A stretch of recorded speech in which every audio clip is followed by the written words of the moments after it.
One to go. It's Eric Karras. Let's look.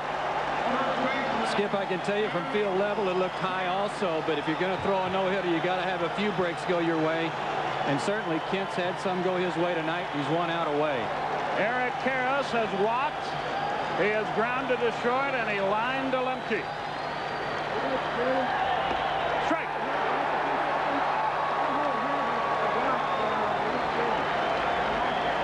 Karras 2 for 5 against Lemke in his career, or rather against Mercker.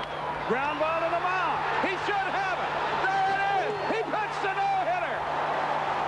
Okay, thank you. Thank you very much. Just watch.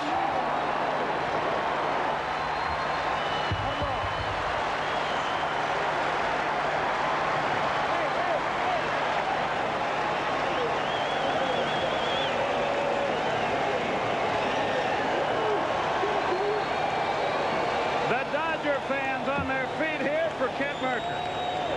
128 pitches, 82 of them strikes.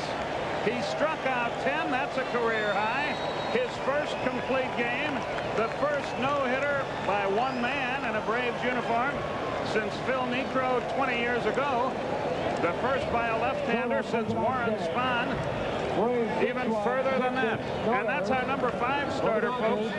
And he'll be skipped next time through the rotation. Amazing. 6-0 Atlanta, the final score. What a thrill to watch that.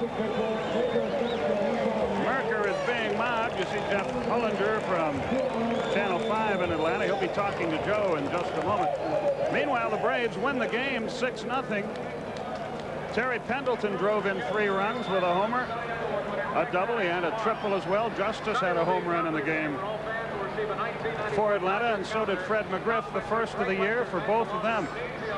12th start for Mercker, his first complete game, and he makes it a no-no. And his name will be inscribed in Cooperstown in the Hall of Fame. And it's an old cliche, but I mean it sincerely. It could not happen to a nicer guy. So 6-0 is our final score here. While we wait for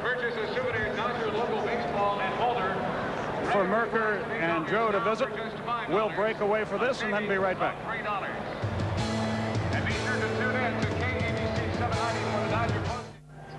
History made in Los Angeles tonight in more than one way, and here with the hero is Joe Simpson. Joe? Well, Skip, the first thing that Ken asked me was who got player of the game. I'm not sure that we have the answer to that yet, but congratulations, left-hander. Thank you very much. When did you start thinking about this? You know, it's weird. I mean, you can't really pick one point when you start thinking about it, but I think after the 6th, because I'd had 2 previous into the 6th and I never got a chance to finish them, and I kind of chuckled to myself thinking, well, here's my chance, put up or shut up, and I put up tonight. I believe a career-high 9 strikeouts, I believe was the final total. You seem to have a very good fastball all night long, even in the 9th inning. Was that your pitch of preference tonight? Yeah, definitely, and I like to use the term effectively wild. I wasn't absolutely painting the strike zone in and out, but I made some pitches away when I had to, and I had a good changeup. I mean, good enough to keep them off my fastball, and when they were looking for the fastball, they had to swing at it. Well, it seemed like when you came into spring training, knowing you were going to be in the rotation this year, you said, I need to add another pitch. You worked on your changeup. It certainly was very effective tonight, especially against the guys in the middle of the order. Yeah, and that's the key. I mean, I'm going to face the big right-handed hitters like they have. I mean, that's a lot of power in that lineup, and I mean, 3 through 7's got some pop.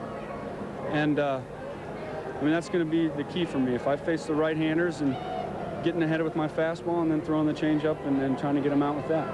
You didn't do it by yourself, certainly. You had some help, not the least of which was in the 2nd inning. Terry Pendleton made a couple of great plays for you off of the bat of Mondesi and I believe Offerman later on. Yeah, absolutely. And I mean, you can't throw a no-hitter without 9 guys in the field.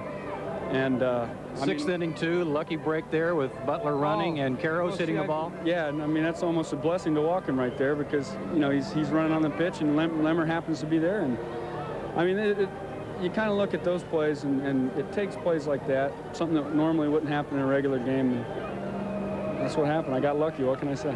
You've been really wanting this opportunity for 3 years to be in the rotation and to get starts back-to-back, to be a consistent guy in the rotation. This has got to be a capper and has to make you feel very good about being in the rotation and putting an exclamation point on it like you did tonight. Yeah, and I do feel very good about that, and I'm glad I'm getting the opportunity.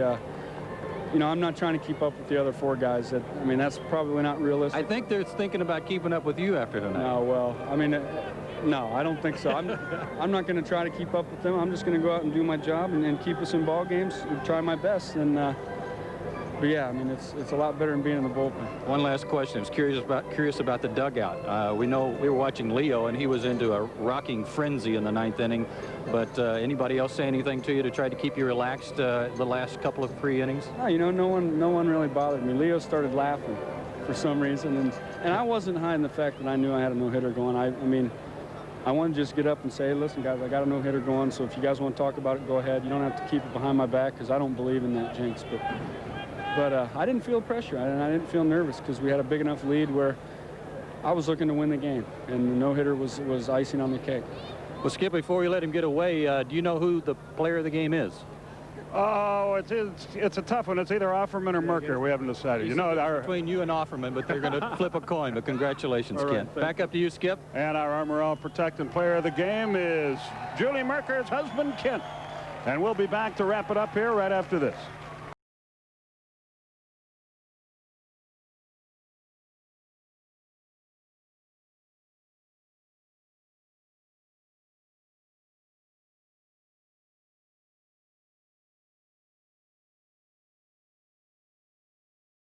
The 1994 Atlanta Braves Baseball on TBS has been brought to you by Budweiser, Beechwood aged for a crisp, clean, classic taste. By Delta Airlines, you'll love the way we fly. And by Aflac, insuring over 38 million people worldwide.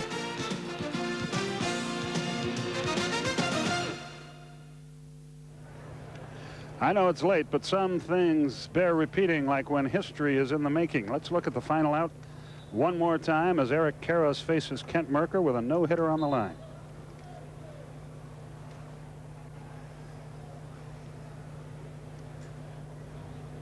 There it is.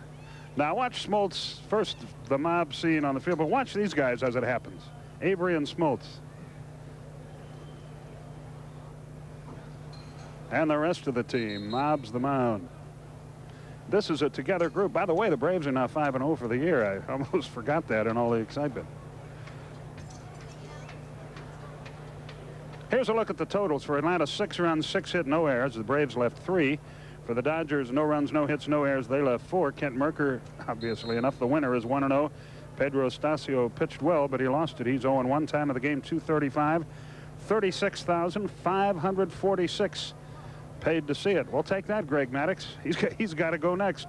It'll be Maddux for the Braves tomorrow against Kevin Gross, and we'll have it for you once again at 10 o'clock Eastern time. Now, coming up next on TBS, Critters 2, the main course, is the movie presentation. For our producer, Glenn Diamond, pictured there, and the rest of our TBS crew, Joe Simpson, Pete Van Weeren, Don Sutton. What kind of thrills will we have for you tomorrow?